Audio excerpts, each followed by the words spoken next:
fabled heat, where magic meets desire. Subscribe to ignite the fantasy.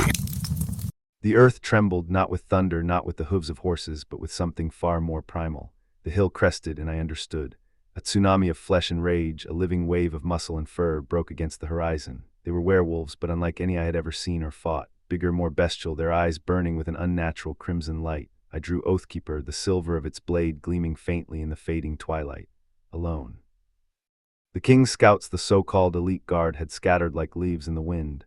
They'd seen the same thing I had, the sheer wrongness of these creatures, and their courage had dissolved. Cowards, I was no stranger to werewolves. I'd hunted them my entire life, protected the borders of Eldoria from their incursions. But these weren't just wolves who shifted. They were something else, twisted, infected. Fear, cold and sharp, pricked at my spine, but I tamped it down. Fear was a luxury I couldn't afford.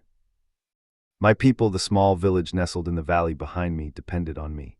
I was their shield, their protector, their alpha, even if they didn't know it yet.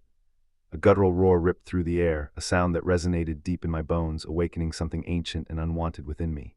The wave surged forward, a chaotic mass of snapping jaws and clawing limbs. They were faster than any wolf I'd ever faced. The first one reached me in a blur of motion, a behemoth with fur the color of dried blood.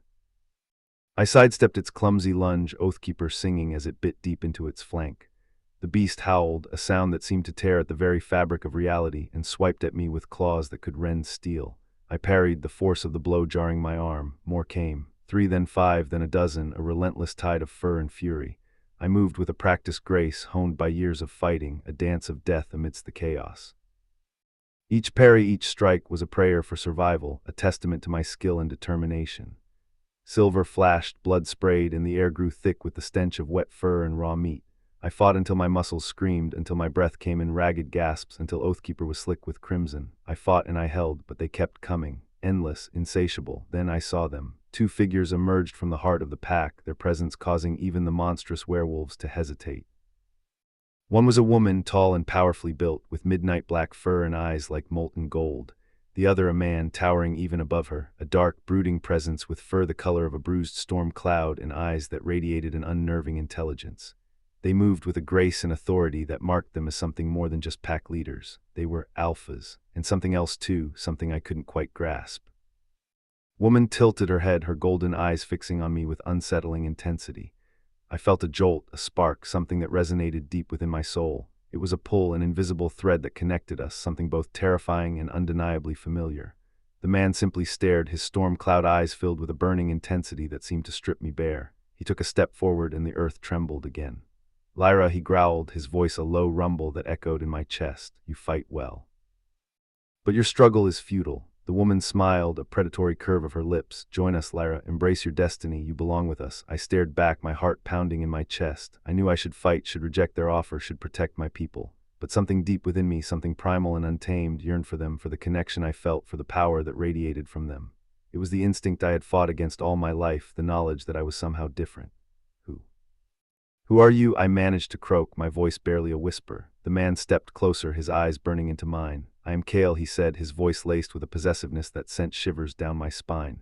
And I am Seraphina, the woman purred, her golden eyes gleaming with desire. We are your alphas, Lyra, your pack, your mates. The word hung in the air, heavy with unspoken meaning. Mates. It was a word that had haunted my dreams, a whispered promise of belonging, of completion.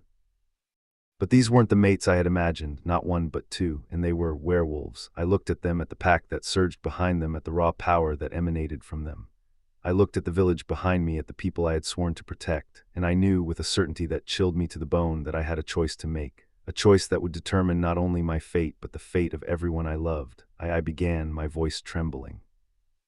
Suddenly a scream ripped through the air, followed by the clash of steel and the guttural snarls of werewolves. The pack had broken through the outer defenses of the village. My people were being slaughtered. Kale and Seraphina turned their heads, their faces darkening with fury. But before they could react, I made my decision. I slammed Oathkeeper back into its scabbard and dropped to my knees. I accept, I said, my voice clear and strong. I will join you, but you must spare my people. Let them live.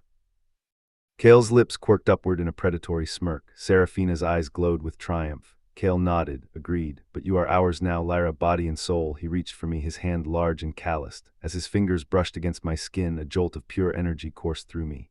My bones shifted, my muscles writhed, and fur erupted from my skin. The world twisted, and I felt a wildness awaken within me, a hunger I had never known. I had become one of them. Serafina placed her hand on my shoulder. "Welcome home, Lyra," but as I looked at my new pack and at the carnage they had wrought in my village, a cold dread filled my heart. What had I done? Had I saved my people or condemned them to an even worse fate? And what would become of me now that I was bound to these two powerful, dangerous alphas? The transformation was complete. I stood on all fours, looking at Kale and Serafina expectantly. They smiled at each other before turning back to me. Kale spoke, "Now, my mate, we hunt." Serafina added, "Show us the way to the rest of your pack, Lyra." Both alphas stepped to the side as they gestured to the village where my people were being ravaged and torn to shreds. I felt the rage consume me. They didn't keep their deal. They would pay.